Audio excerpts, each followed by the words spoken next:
Concerns over H1N1 haven't been talked about in the news lately, but over at Seton, they're still seeing cases that come in, and in some instances, it's so severe it's life-threatening. That was the case for one woman who was 35 weeks pregnant. Our Kate Whiteout with those details, new today. I was sick. I was so sick. Cynthia Short feels very lucky to be walking out of the hospital alive. I was tired and drained, and I couldn't get out of bed. It was just awful. At 35 weeks pregnant, she knew this sickness wasn't baby-related. Her doctor said it was allergies, but when she went into the emergency room, she was admitted immediately. We were terrified. Cynthia's heart rate was elevated, and they couldn't figure out why she couldn't breathe.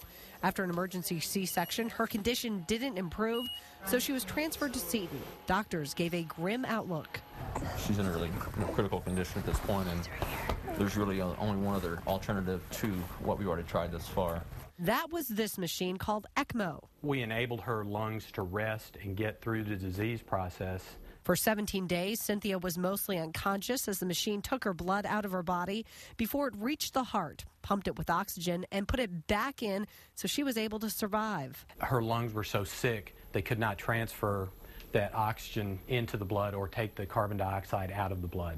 That sickness turned out to be H1N1. H1N1 is still a problem, so we know we've heard a rise in it in the past, and it's still here today. This year alone, 3 adults between the ages of 29 and 49 have spent weeks on ECMO in order to live. It's not the population that we usually think would be most at risk. Turns out Cynthia never got her flu shot. I've always had a very strong immune system, and I just never realized that being pregnant would compromise it so much.